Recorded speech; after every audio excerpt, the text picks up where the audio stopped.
The yoga mat beside hers remained empty for 3 weeks before the exhausted-looking man in the expensive suit finally unrolled it and collapsed onto the grass with a groan that sounded like his entire world was crumbling.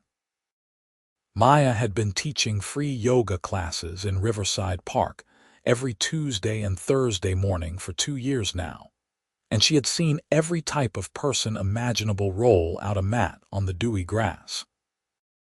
College students trying to cure their hangovers, elderly women seeking community, young mothers desperate for an hour away from screaming toddlers, and office workers squeezing in exercise before their 9-to-5 grind. But this man was different. Everything about him screamed money and power, from his Italian leather shoes that he kicked off with visible relief to the platinum watch he forgot to remove from his wrist. His dress shirt was wrinkled, his tie loosened and hanging askew, and the shadows under his eyes suggested he hadn't slept properly in days. Maya caught herself staring and quickly returned her attention to the dozen other participants arranging themselves in neat rows across the grass. The morning air was crisp with the promise of autumn, and golden sunlight filtered through the trees that bordered their little clearing. She loved this spot, had claimed it as her own through consistent use and the goodwill of the park regulars who had come to expect her here. "Good morning, everyone," she called out, her voice carrying across the space with practiced ease. "Let's begin in a comfortable seated position. Close your eyes and take a deep breath in through your nose."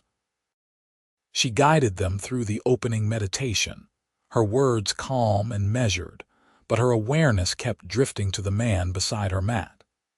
He sat with his legs crossed awkwardly, his shoulders hunched forward, and even with his eyes closed, tension radiated from every line of his body. His jaw was clenched so tight she worried about his teeth.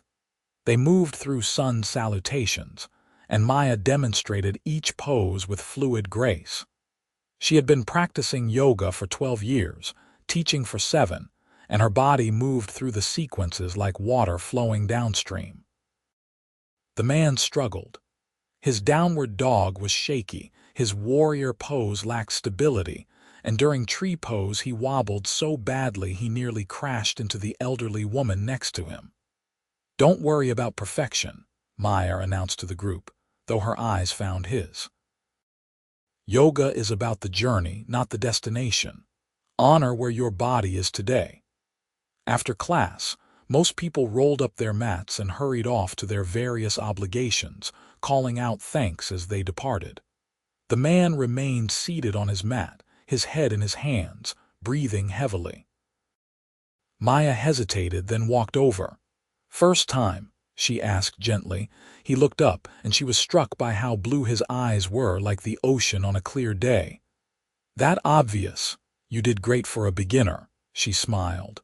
"Though you might want to wear something more comfortable next time." "That suit looks expensive." He glanced down at himself and laughed, a short, sharp sound that held no real humor. "I came straight from the office. I've been there since yesterday morning." "Yesterday morning?" Maya's eyebrows shot up. "As in, you worked through the entire night?" "And the night before that?" He rubbed his face. "I was driving past the park on my way home and saw people gathering here. I don't know what came over me. I just pulled over and grabbed the spare yoga mat my sister left in my car 6 months ago."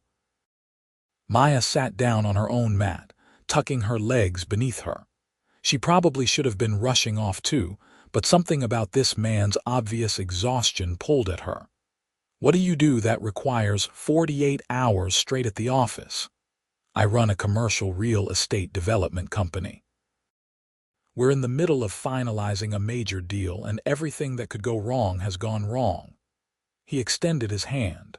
"I'm Nathan Cross." She shook it, noting the firm grip despite his obvious fatigue. "Maya Sharma. And for what it's worth, that major deal will still be there after you get some sleep." "Will it?" Nathan's laugh was bitter. "Half my investors are threatening to pull out. The zoning committee is giving us hell about the environmental impact reports, and my lead architect just quit to join a competitor. Sleep feels like a luxury I can't afford. Maya studied him for a moment. Even exhausted and disheveled, Nathan Cross was handsome in that sharp, angular way of men who spent too much time in boardrooms and not enough time in sunlight. His dark hair was slightly too long, falling across his forehead, and his jawline was strong beneath the stubble. But it was his eyes that caught her attention, the way they held both intensity and a deep, bone-weary sadness. "You know what I think," she said. "I think you're running on adrenaline and caffeine, and neither of those things will help you make the kind of clear decisions your company needs right now. You came to yoga for a reason this morning. Your body was telling you something." Nathan was quiet for a long moment, then nodded slowly. "You're probably right. I can't remember the last time I felt calm, even for just an hour." "Then come back," Maya said simply. "Thursday morning, same time, and maybe get a couple hours of sleep before then." He smiled, and it transformed his entire face, making him look younger and less burdened. "You're very bossy for a yoga instructor." "Yoga instructors can be bossy, we just do it in soothing voices." She stood, brushing grass from her leggings. "Seriously though, take care of yourself. Companies can be rebuilt. You only get one body." Nathan watched her as she gathered her things, and Maya felt the weight of his gaze on her back as she walked away. She told herself the flutter in her stomach was just satisfaction at potentially helping someone find peace through her practice, nothing more. But Thursday morning, when she arrived at the park and saw Nathan already there, sitting cross-legged on his mat with his eyes closed and his face turned toward the rising sun, that flutter returned with a vengeance. This time he wore athletic clothes, proper ones, though they looked brand new and still had the creases from the package. He opened his eyes as she approached, and that smile appeared again. "You came back," Maya said, unable to keep the pleasure from her voice. "I did, and I slept. 12 hours straight. I can't remember the last time that happened." Nathan stood, and Maya realized he was tall, easily over 6 feet. "I also ate an actual meal instead of vending machine coffee and energy bars. You were right, I feel more human." "Good. Now let's see if we can get your warrior pose a little steadier." Class that morning was larger than usual. Nearly 20 people spread across the grass. Maya led them through a more challenging sequence, adding in some balance work and deeper stretches. She noticed Nathan struggling but pushing through, his face set with determination. He had that competitive edge so many type of personalities brought to yoga, trying to force their bodies into submission rather than listening to what they needed. When she saw him grimacing through a particularly deep hip opener, Maya walked over and knelt beside him. "Breathe through it, don't fight the stretch. Your hips hold a lot of stress and emotion." "My hips hold spite and stubbornness," Nathan muttered, but he softened his stance a little. Maya laughed, surprised by his humor. "Those two. But seriously, this isn't a competition. No one is judging you, I'm judging me." "Well, stop it. You're doing great." After class, Nathan didn't rush off like he had on Tuesday. He rolled up his mat slowly, then turned to Maya with an uncertain expression. "Can I ask you something?" he said. "Sure."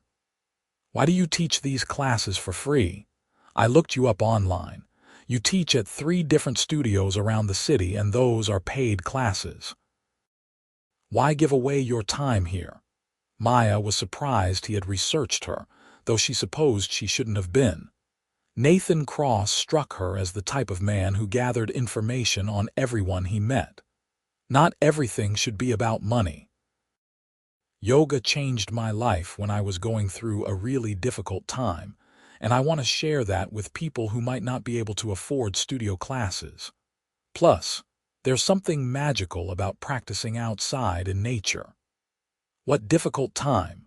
Nathan asked, then immediately shook his head. Sorry, that's too personal. Forget I asked. My mom died when I was 23, Maya said quietly. Cancer. I was a mess afterward, angry and lost and drowning in grief. A friend dragged me to a yoga class and I hated it at first. All that talk about peace and letting go felt like nonsense. But I kept going back and slowly it helped. It didn't fix everything, but it gave me tools to process what I was feeling. Nathan's expression softened. I'm sorry about your mom. That's incredibly young to lose a parent. Yeah, it was. Meyer adjusted the strap on her matte bag. What about you? You mentioned a sister who left a yoga mat in your car, Caroline. She's 4 years younger than me and constantly on my case about my work-life balance. Nathan smiled. She's probably going to be unbearably smug when I tell her I finally used the mat she gave me. Sounds like a good sister. The best, even if she's annoying about being right all the time. They walked together toward the parking lot, falling into easy conversation. Maya learned that Nathan was 34, that he had built his company from the ground up over the past decade, and that he had recently been named one of the city's youngest self-made millionaires by the Business Journal. She also learned that he had no hobbies, no social life, and ate most of his meals at his desk. That's actually depressing, Maya said as they reached her beat-up Honda Civic. When was the last time you did something just for fun? Nathan opened his mouth, closed it, then frowned. Define fun. Oh my God, you can't even answer that question. She shook her head in mock despair. Okay, new rule. If you keep coming to my classes, you have to promise to do one fun thing per week that isn't work-related. Are you always this demanding with your students? Only the ones who look like they are one stressful meeting away from a heart attack. She grinned at him. Deal, Nathan laughed, and the sound was warm and genuine. Deal. Though I'm going to need examples of what constitutes fun, apparently. I'll make you a list. Maya pulled open her car door, then paused. Same time next Tuesday, I'll be here, and he was. Tuesday became a fixture, then Thursday too. Weeks passed, and Nathan became a regular presence beside her mat. His warrior pose steadied. His downward dog improved. The shadows under his eyes gradually faded, and the tension in his shoulders began to release. They started arriving early to chat before class, and lingering afterward to talk about everything and nothing. Maya learned that Nathan had grown up working class, that his father had been a construction worker who died in an accident on a job site when Nathan was 16. She learned that he had put himself through community college and then business school, working 3 jobs and sleeping 4 hours a night. She learned that he had built his company with nothing but determination and a talent for seeing potential in abandoned properties that others overlooked. Nathan learned that Maya had majored in psychology before switching to focus on holistic wellness and yoga instruction. He learned that she lived in a tiny studio apartment in a neighborhood that made him wince with concern for her safety. He learned that she taught 17 classes a week across 4 different locations to make rent, and that her dream was to open her own yoga studio someday, a community space that offered classes on a sliding scale so everyone could access them. How much would something like that cost? Nathan asked one morning in mid-October. They were sitting on their mats after class, drinking water while the autumn leaves fell around them in shades of red and gold. More than I'll probably ever save, Meyer admitted. Commercial rent in this city is insane, even in the less desirable neighborhoods. Plus I'd need to renovate the space, buy equipment, hire teachers, market it. I've done the math about 100 times. Unless I win the lottery, it's just a dream. Nathan was quiet, his expression thoughtful.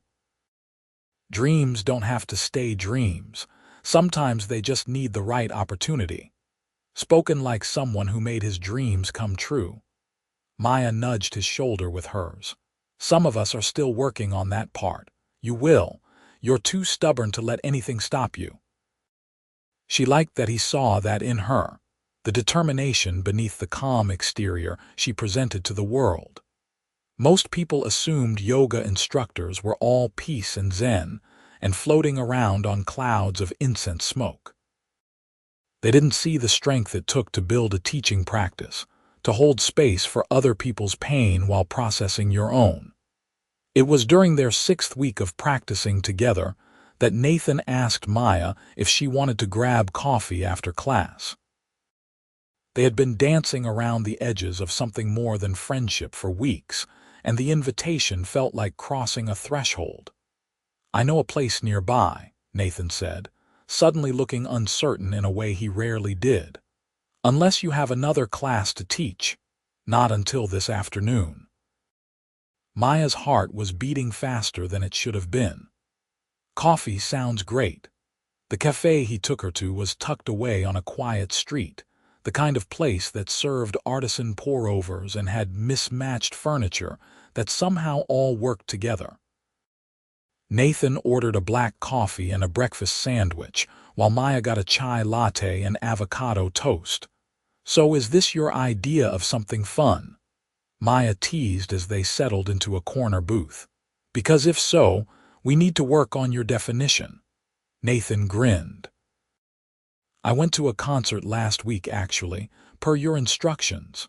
"You did? What concert?" "Some jazz trio Caroline recommended. I fell asleep halfway through, but that wasn't their fault. I think I just finally felt relaxed enough to let my guard down." He took a sip of his coffee. "What about you? What do you do for fun when you're not teaching yoga?" "I read a lot. Go to museums on free admission days. Cook elaborate meals that I eat alone while watching nature documentaries." Maya shrugged. "My life isn't that exciting, honestly. Most of my energy goes into teaching." 17 classes a week would take most of anyone's energy. Don't you ever want to cut back? "Sure, but bills don't pay themselves. And I like teaching. I like helping people find peace in their bodies, seeing them progress and grow." She traced patterns in the condensation on her glass. "Though sometimes I wonder if I'm doing enough with my life. My mom had this big career as a lawyer. She changed people's lives in really tangible ways. I teach people how to breathe." "That's not nothing," Nathan said firmly. "You've changed my life." Maya looked up, startled by the intensity in his voice. "What?" "I was drowning before I started coming to your classes. I couldn't sleep, couldn't think straight, was making decisions from a place of panic instead of strategy. You gave me tools to deal with stress, to actually process what I was feeling instead of just pushing through. My company is in a better place now because I'm in a better place." He held her gaze. "So don't diminish what you do. It matters." Something warm bloomed in Maya's chest, spreading through her limbs like sunlight. "Thank you. I needed to hear that." They talked for 2 hours, until Nathan reluctantly had to leave for a meeting and Maya needed to head to her afternoon class. But as they parted ways on the sidewalk, Nathan caught her hand. "Can we do this again?" he asked. "The coffee thing, I mean, or dinner, or anything." Maya's pulse jumped. "Are you asking me on a date?" "Yes, definitely yes." "Unless that's weird because we do yoga together, in which case forget I said anything and we can just pretend this never happened and I'll move my mat to the back row and—" "Nathan." Maya squeezed his hand, laughing. "Breathe. Yes, I would love to go on a date with you." The smile that broke across his face was brilliant. "Yeah. Yeah." Their first official date was dinner at a small Italian restaurant in Maya's neighborhood. Nathan picked her up in his sleek black Mercedes, looking unfairly handsome in dark jeans and a navy sweater that made his eyes even bluer. Maya had agonized over what to wear, finally settling on a burgundy dress and leather jacket that made her feel both comfortable and pretty. "You look beautiful." Nathan said when she opened her apartment door, and the sincerity in his voice made her blush. "You clean up pretty nice yourself." Dinner was easy in a way that first dates rarely were. They talked about their families, their childhoods, the paths that had led them to this moment. Nathan told her about the pressure of being the oldest son after his father died, how he had felt responsible for taking care of his mother and sister. Maya told him about being an only child, about how lonely the house had felt after her mother died and it was just her and her father, both of them navigating grief in different ways. "Is your dad still around?" Nathan asked as they shared a slice of tiramisu. "Yeah, he lives in Florida now.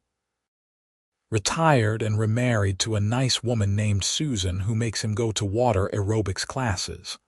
Maya smiled. "He's happy, which is good. For a long time after Mom died, I wasn't sure he would be.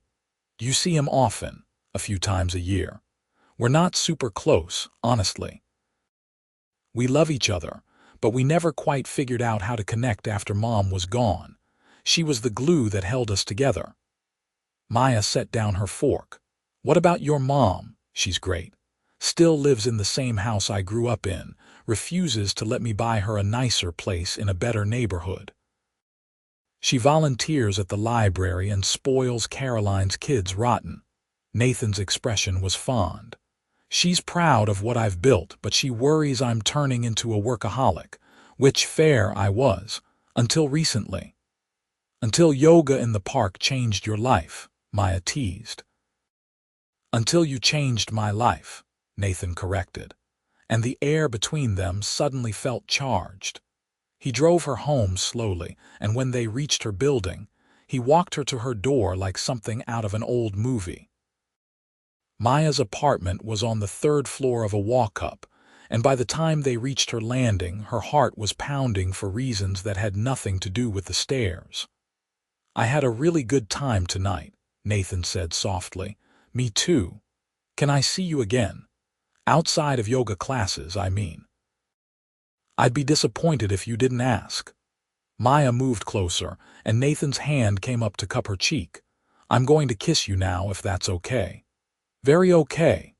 His lips were soft against hers, the kiss gentle and questioning at first, then deepening as Maya's arms wound around his neck. He tasted like espresso and chocolate, and the way he held her, like she was something precious, made her knees weak. When they finally broke apart, both slightly breathless, Nathan rested his forehead against hers. "So that was," he trailed off. "Yeah," Maya agreed, laughing softly. "Definitely yeah." They started seeing each other regularly after that, fitting dates around Maya's demanding teaching schedule and Nathan's slightly less demanding work schedule, now that he was making an effort to maintain better boundaries. He took her to art galleries and jazz clubs, and a cooking class where they made fresh pasta from scratch and laughed, until their sides hurt when Maya's dough somehow ended up on the ceiling. She took him to free concerts in the park, to a pottery studio where they made lopsided bowls, to a botanical garden where they got lost in the orchid greenhouse. Nathan kept coming to Tuesday and Thursday yoga classes, and Maya pretended not to notice the way her regular students whispered and giggled about the handsome businessman, who only had eyes for their instructor. After class, they would grab coffee or breakfast, stealing an extra hour together before the day pulled them in different directions. "You know everyone thinks we're dating, right?" Nathan said one morning as they shared a blueberry muffin at their usual cafe. "We are dating." "I know, but I mean the yoga people. They're very invested in our relationship. Mrs. Chen asked me yesterday when I was going to make an honest woman of you." Maya nearly choked on her latte. "Mrs. Chen said that. She's very concerned about my intentions." Nathan was trying not to laugh. "I assured her they were completely honorable." "What exactly does that mean?" Nathan reached across the table and took her hand. "It means I'm falling for you, Maya. Hard. and I want everyone to know that you're my girlfriend if that's okay with you."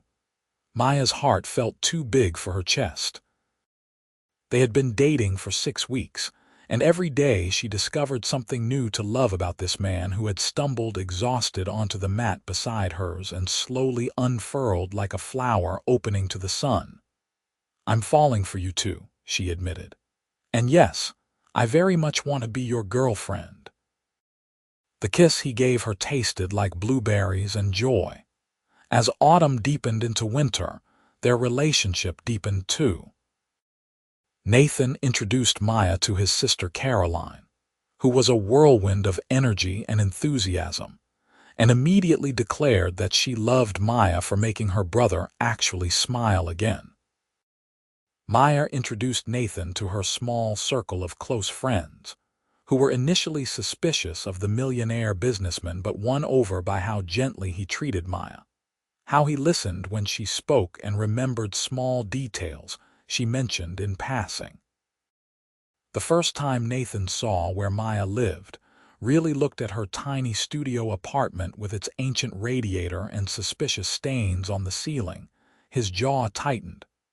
"Maya, this place is barely bigger than my closet. It's affordable and close to 3 of the studios where I teach. Rent in this city is insane, remember?" She said it lightly, but there was an edge to her voice. "Not all of us are millionaires." Nathan winced. "That came out wrong. I just worry about you here. Is it safe?" "Safe enough. I've lived here for 3 years and nothing bad has happened." Maya softened when she saw the genuine concern on his face. "I know it's not fancy, but it's mine. I've made it work." He pulled her close, pressing a kiss to her temple. "You're right. I'm sorry. I just want good things for you." "I have good things. I have work I love, friends who care about me, and an amazing boyfriend who does yoga even though he still can't touch his toes." She smiled up at him. "My life is pretty great, actually. Can't touch my toes yet. I'm working on it." But privately, Nathan was working on something else too. He started looking into commercial properties that might work for a yoga studio, spaces that had good bones but needed vision to reach their potential. He didn't tell Maya, partly because he wanted to surprise her, but mostly because he needed to make sure he did this right. He didn't want her to feel like he was trying to buy her affection, or that he didn't believe she could achieve her dreams on her own.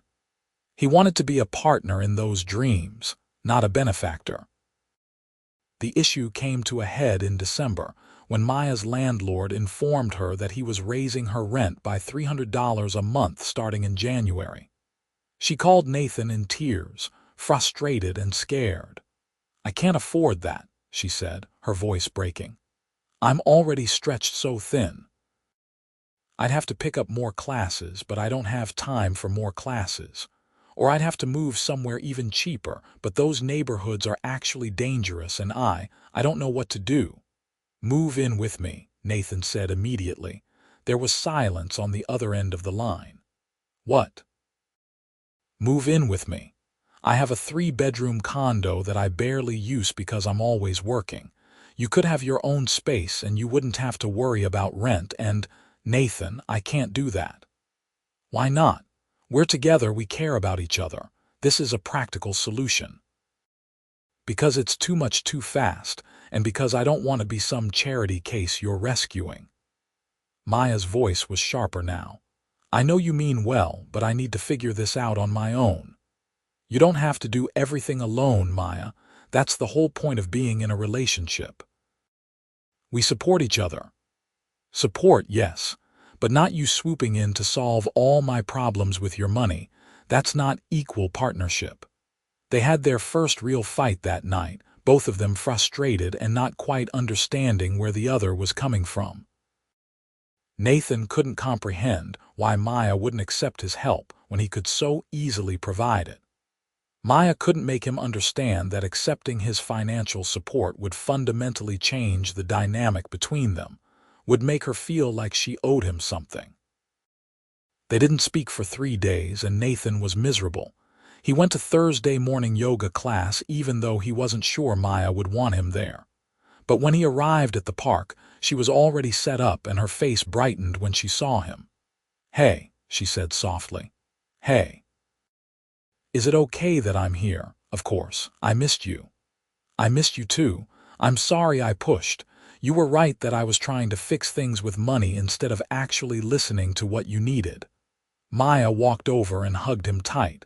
"I'm sorry too. I know you were trying to help and I shouldn't have snapped at you. This is all new territory for me. I've been independent for so long that accepting help feels scary." "We'll figure it out," Nathan murmured into her hair. "Together, at whatever pace feels right for you." They worked it out. Maya found a cheaper apartment that was still safe, and Nathan helped her move without making a big deal about it. He bought her dinner afterward, and didn't mention that the new place was somehow even smaller than her old studio. In return, Maya tried to be more open about letting him support her in small ways, accepting when he paid for dates or brought her lunch on days when he knew she was teaching back-to-back classes. For Christmas, Nathan gave Maya a gift that made her cry. It was a business plan, professionally drawn up, for a yoga studio. He had researched locations, created financial projections, mapped out marketing strategies, and compiled information on grants and loans for small business owners. "I'm not trying to do this for you," he explained as she paged through the thick document with shaking hands. "I'm giving you a roadmap so you can do it yourself.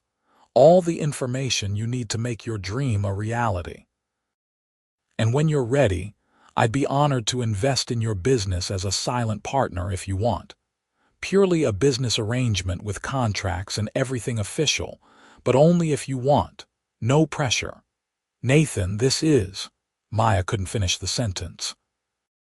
She kissed him instead, and it was full of love and gratitude and hope for the future. "Merry Christmas, Maya."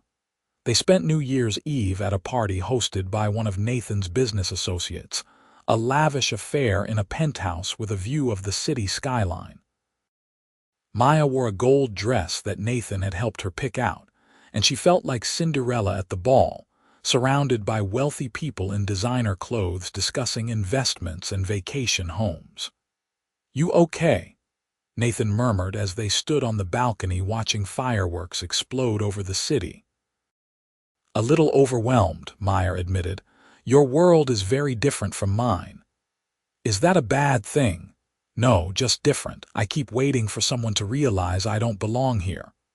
Nathan turned her to face him, his hands gentle on her shoulders. "You belong wherever you choose to be. And these people, half of them are miserable despite all their money. They'd kill to have the kind of peace and contentment you've found." He brushed a strand of hair behind her ear. "You're the most authentic person in this room, Maya. Don't let anyone make you feel less than." As midnight approached, Nathan pulled her close. "I have something to tell you," he said, and nerves fluttered in Maya's stomach at his serious tone. "Okay. I love you. I'm completely, utterly in love with you. I know we've only been together for a few months, but I've never been more sure of anything in my life." His blue eyes searched hers. "You've changed me in all the best ways. You've taught me that success isn't just about money and deals, that real wealth is in connections and experiences and moments like this. I love you, Maya Sharma, and I just needed you to know." Tears pricked at Maya's eyes. "I love you too, so much it scares me sometimes." "Yeah, yeah."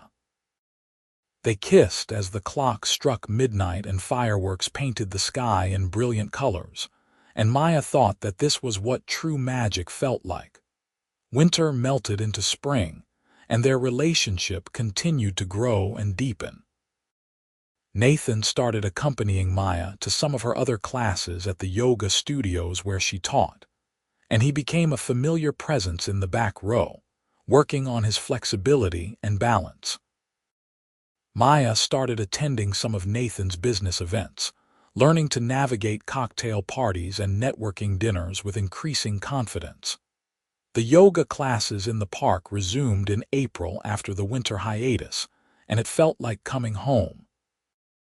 Their spot beneath the oak trees was waiting for them, and their original group of regulars returned along with new faces. "I missed this," Nathan said as they set up their mats side by side one Tuesday morning. The grass was dotted with dandelions, and the air smelled like rain and renewal. "Me too, though I also enjoyed our winter Saturday morning classes where it was just the two of us in my living room and we didn't have to share space with anyone else." Maya grinned. "You're much more willing to try silly poses when there's no audience. I have a reputation to maintain." "What reputation?" "Everyone here knows you can't do crow pose." "I'm working on it." The breakthrough with Maya's yoga studio dream came in May, when Nathan told her about a property his company had just acquired. It was an old brick building in an up-and-coming neighborhood, formerly a dance studio that had gone out of business. The space had beautiful hardwood floors, high ceilings with exposed beams, and large windows that flooded the rooms with natural light. "We're planning to renovate the building and rent out the commercial spaces," Nathan explained as he showed Maya the listing photos on his laptop. "But I wanted you to see it first. It would be perfect for a yoga studio." Maya's heart started racing as she studied the images. He was right. It was absolutely perfect. "How much is the rent?" Nathan quoted a figure that made her deflate. It was less than she had feared, but still more than she could afford, even with the small business loan she had been approved for. "But," Nathan continued, "if you were interested, I could offer you a significantly reduced rate for the first 2 years while you build your client base. Call it an investment in the community. The building will be worth more if it has thriving businesses in it anyway." "Nathan, I can't ask you to do that." "You're not asking. I'm offering. And it would be a legitimate business arrangement, Maya. You'd sign a lease, pay rent, have all the legal protections any tenant would have. The only difference is the rate would be adjusted to be fair for a new business owner." He reached for her hand. "Let me do this. Not because I'm trying to take care of you or because I don't think you can succeed on your own, but because I believe in you and your vision, and I want to be part of making it happen." Maya bit her lip, emotions warring inside her. Pride told her to refuse, to insist on doing this entirely on her own terms. But practicality and the dream she had carried for so long told her that sometimes accepting help was okay, especially when it was offered with love and respect. "Can I see the space in person before I decide?" she asked. "Of course. When are you free?" They toured the building 2 days later, and Maya fell in love immediately. The main room was enormous, easily able to fit 30 yoga mats with space to spare. There were 2 smaller rooms that could be used for private lessons or meditation classes, a small office, and changing rooms with showers. The hardwood floors were scuffed but beautiful, and sunlight poured through the tall windows, creating patterns on the floor that shifted throughout the day. "I can see it," Maya breathed, turning in a slow circle. "I can see exactly what it would look like. We could put the front desk here and use this wall for retail space to sell mats and props. The smaller rooms could be for specialized classes, like prenatal yoga or gentle sessions for seniors. And the main studio would be for our regular classes, all offered on a sliding scale so cost is never a barrier." Nathan watched her with a soft smile. "So, is that a yes?" "It's a yes. But I want a real contract, Nathan. Fair terms that make sense for both of us. I don't want special treatment just because we're together." "Deal. I'll have my lawyer draw up standard commercial lease terms with the adjusted rent reflected. You can have your own lawyer review it before you sign." Maya threw her arms around his neck. "Thank you. Thank you for believing in me." "Always," he murmured against her hair. The next few months were a whirlwind of activity. Maya threw herself into renovating the space and building her business. Nathan helped where she let him, mostly by staying out of her way and offering advice only when asked. She hired 2 other yoga instructors whose teaching philosophies aligned with hers, created a website and social media presence, and spread the word through her existing network of students. The grand opening of Riverside Yoga Studio was in August, a full year after Nathan had first collapsed onto the mat beside hers. They hosted an open house with free classes all day, refreshments, and tours of the space.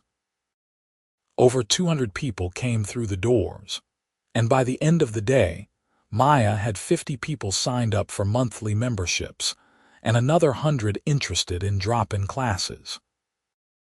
"I can't believe we actually did it," Maya said that night as she and Nathan sat in the empty studio, surrounded by the debris of the successful event. Her feet ached, her voice was hoarse from talking all day, and she had never been happier.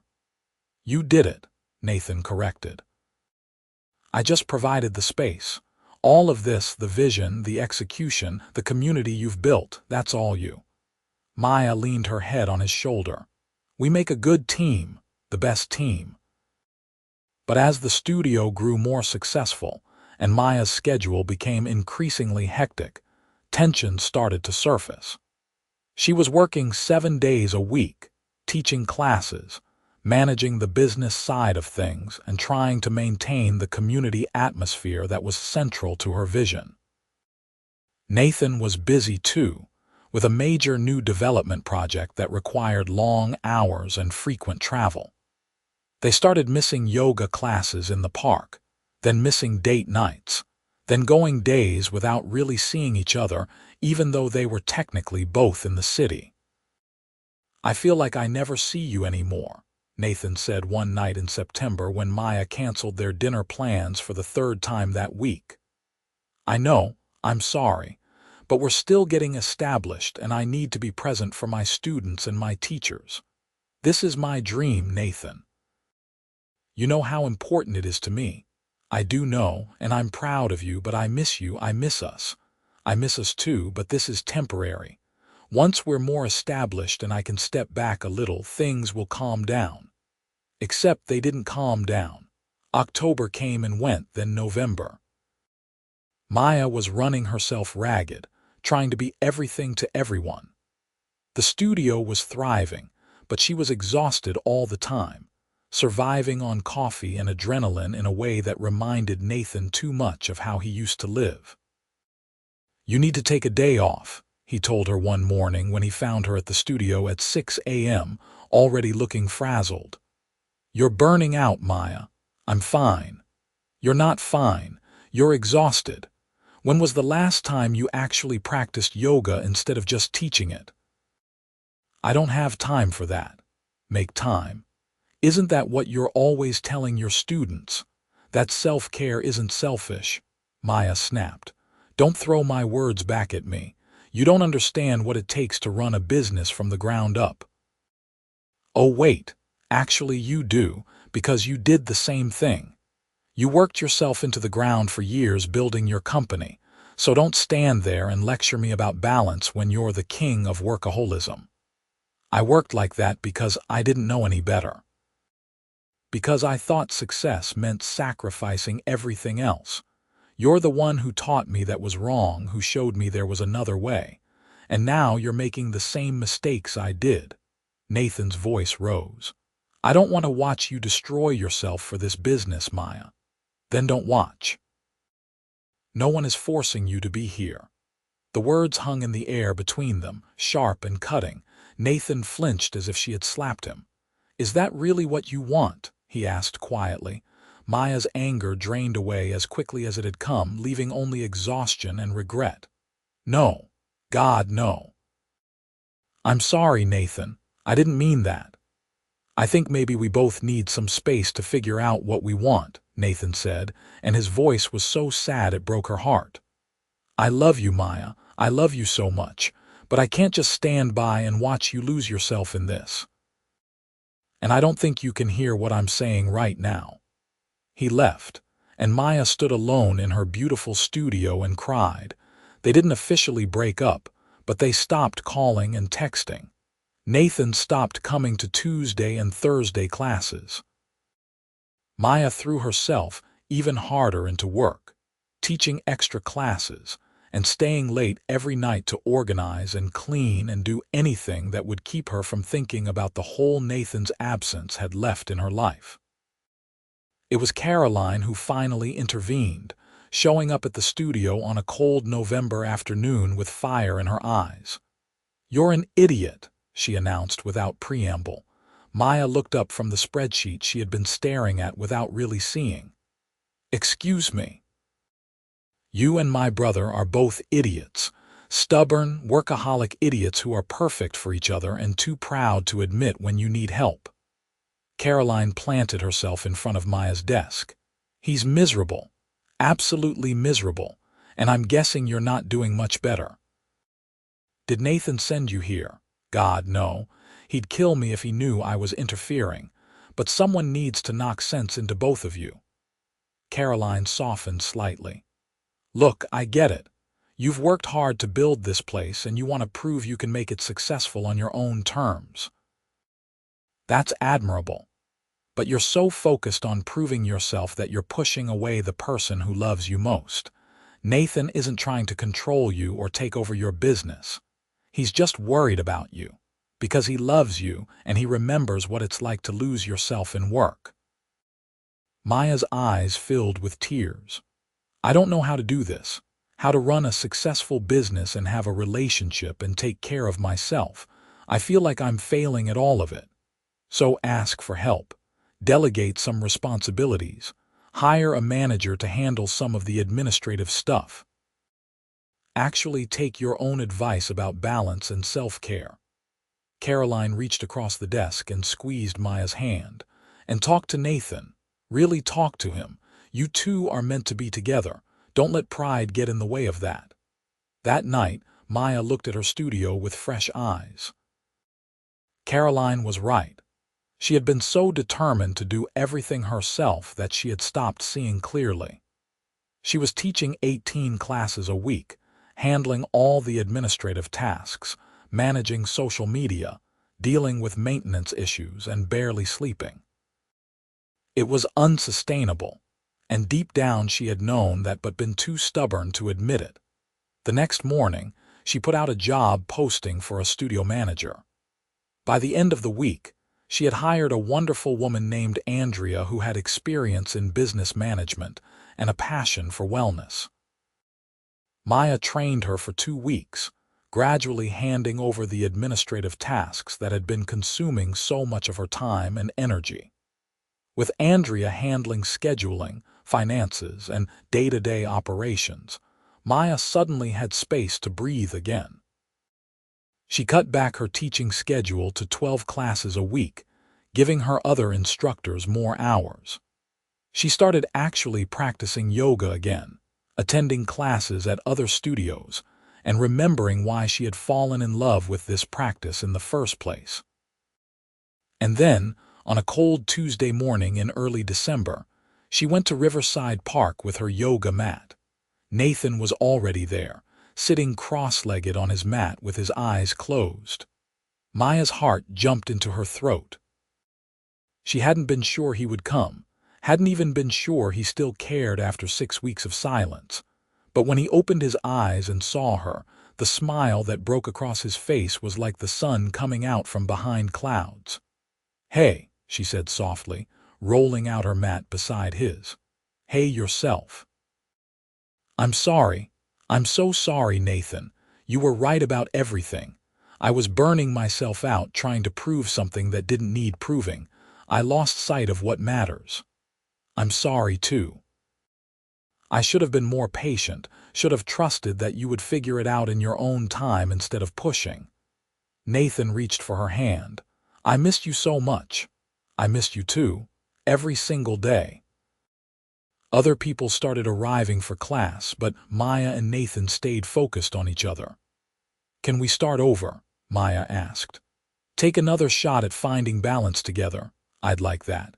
Though maybe not completely over. I'd like to skip ahead to the part where I get to kiss you." Maya laughed, and it felt like releasing a breath she had been holding for weeks. That can be arranged. They worked through class together, moving through familiar poses with the ease of long practice. But it felt different now, charged with the awareness of how close they had come to losing each other. When class ended and everyone else departed, they remained on their mats. "I hired a studio manager," Maya told him. "Her name is Andrea and she's amazing. She's taken over so much of the administrative work that was drowning me. I actually have time to live my life again. That's great, really great. And I want to spend that time with you if you'll have me back." Nathan pulled her into his arms. Always. There was never any question of that. They rebuilt their relationship stronger than before, learning from their mistakes.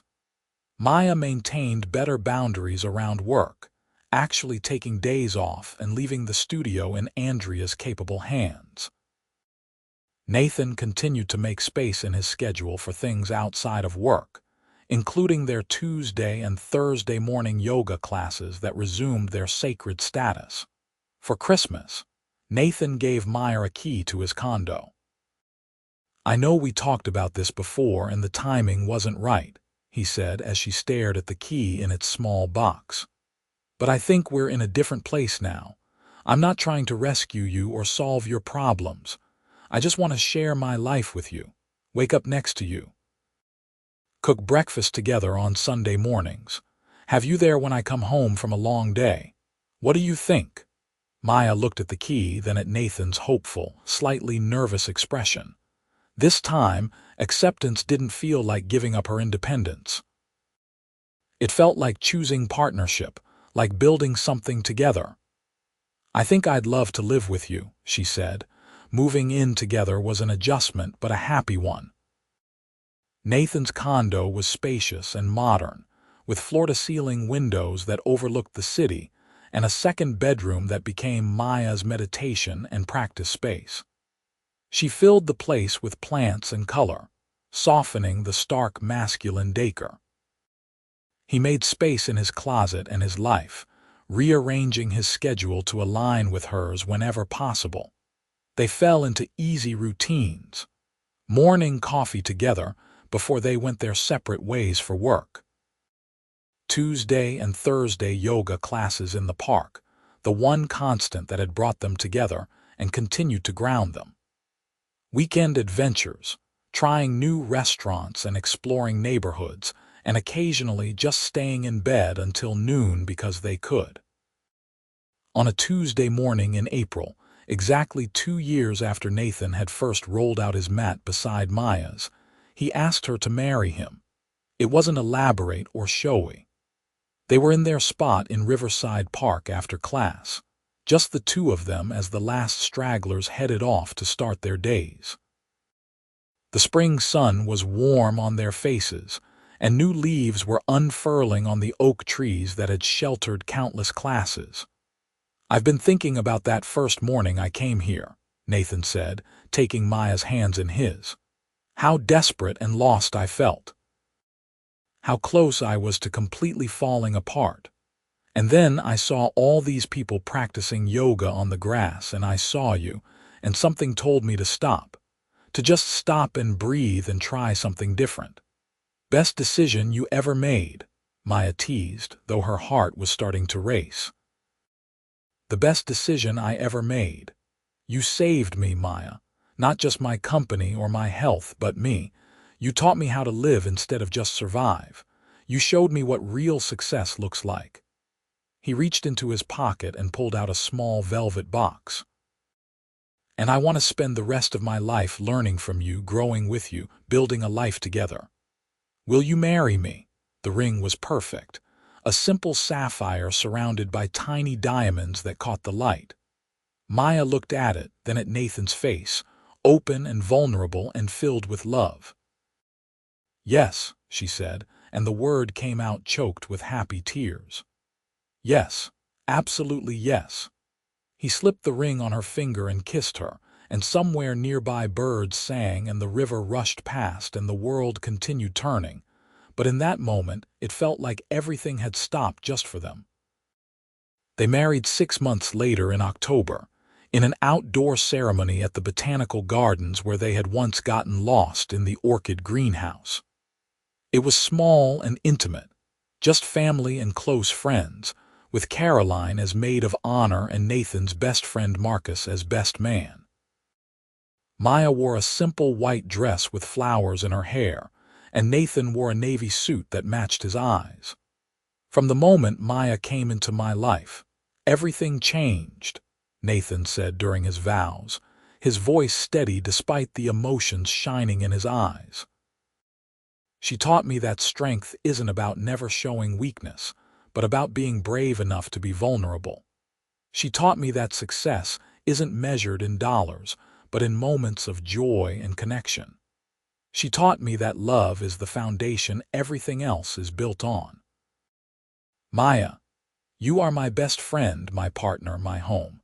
I promise to support your dreams, to share your burdens, to laugh with you and cry with you and grow old with you. I promise to keep coming to yoga classes even though I still can't touch my toes. Everyone laughed, including Maya, who wiped tears from her cheeks. Nathan, when you showed up beside my mat that morning, I had no idea you would become my whole world, she said, her voice trembling but clear. But somehow you did. You challenged me to dream bigger, to believe in myself, to accept love and support without seeing it as weakness. You showed me that partnership means lifting each other up, celebrating each other's victories, and holding each other through the hard times. I promise to be your safe place, your cheerleader, your partner in all things.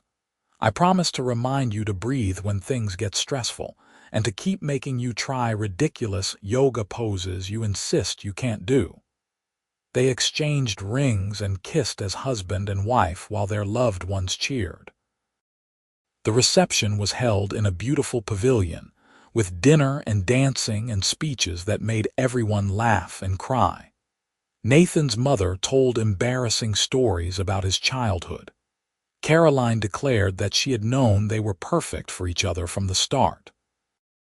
Maya's father gave a toast about how proud her mother would have been to see her so happy.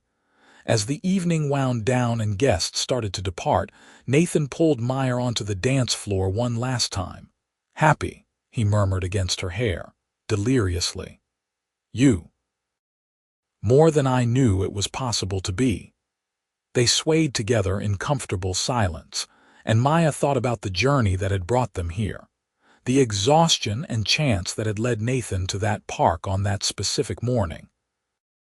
The connection that had formed over sun salutations and warrior poses, the challenges they had faced and overcome together.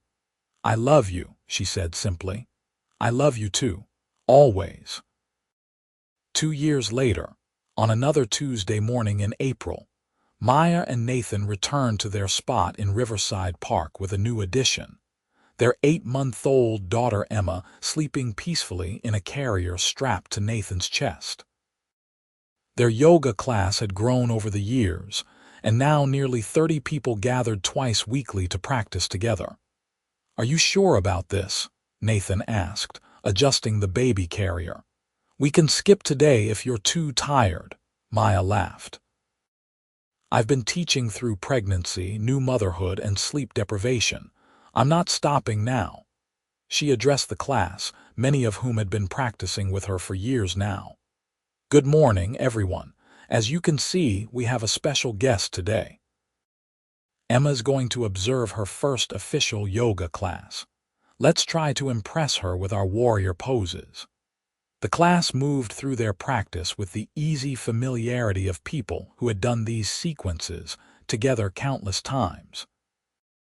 Nathan participated one-handed, the other arm supporting his sleeping daughter, and the image made Maya's heart swell with love.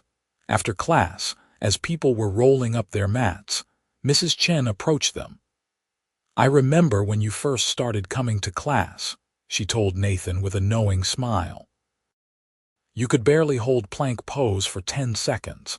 Look at you now, doing yoga while holding a baby." "Maya's been a good teacher," Nathan said. "She has. And you've been a good student." Mrs. Chen patted Emma's back gently. This little one is lucky to have parents who know the importance of balance and peace. When everyone had left, and it was just the three of them in their spot beneath the oak trees, Nathan reached for Maya's hand. 4 years ago today, he said softly. I was drowning in stress, running on empty, convinced that working myself to death was the only way to succeed. And then I stopped here and everything changed. 4 years, Maya echoed, marveling at how much could transform in that span of time. Sometimes it feels like forever, and sometimes it feels like just yesterday. Emma stirred against Nathan's chest, making small cooing sounds as she woke up. Maya lifted her from the carrier, and the baby immediately broke into a gummy smile that melted her heart every single time. What do you think, Emma? Maya asked, holding her daughter up to look at the park. This is where Mommy and Daddy fell in love. Pretty special place, right? Emma gurgled happily and grabbed a handful of Maya's hair. I think that's a yes, Nathan laughed. They sat together on their yoga mats, Emma between them, and watched the river sparkle in the morning sunlight. Riverside Yoga Studio continued to thrive under Andrea's management and Maya's vision, serving as a community hub for wellness and connection. Nathan's company had grown too, but he maintained the boundaries they had both learned were essential, putting family first and trusting his team to handle the rest. You ever wonder how different our lives would be if you had driven past the park that morning? Maya asked. Nathan considered this. Sometimes, but I think we would have found each other somehow. The universe wanted us together. That's very yoga instructor of you to say. I've been well trained. Emma started fussing and Maya checked the time. Someone's hungry, we should head home.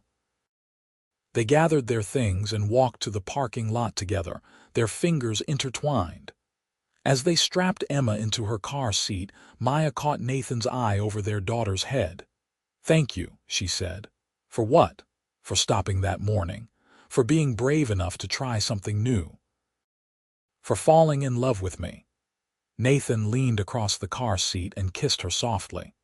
Thank you for teaching me how to breathe again, and for loving me back. As they drove home through the city streets, Maya reflected on the strange and beautiful way life unfolded. She had never imagined, when she started teaching free yoga classes in that park, that she would meet the man who would become her husband, her partner, the father of her child. She had been focused on sharing peace and wellness with her community, on honoring her own healing journey by helping others find theirs. But the universe, or fate, or whatever force guided such things, had other plans. It had brought her a man who needed peace beside her mat, and in teaching him, she had found her own deeper contentment. They had built a life together on a foundation of mutual support, respect, and love that grew stronger with each passing day. Emma babbled from her car seat, and Nathan reached back to hold her tiny hand while Maya drove. This was their family, their life, their happily ever after.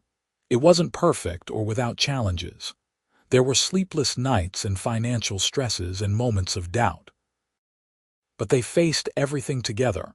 Two people who had found each other in a park on a Tuesday morning and chosen, every day since, to keep choosing each other. I love you, Maya said, glancing over at Nathan. I love you too, he replied, and Emma squealed as if adding her agreement. The sun rose higher in the sky as they drove home, casting long shadows that danced across the pavement.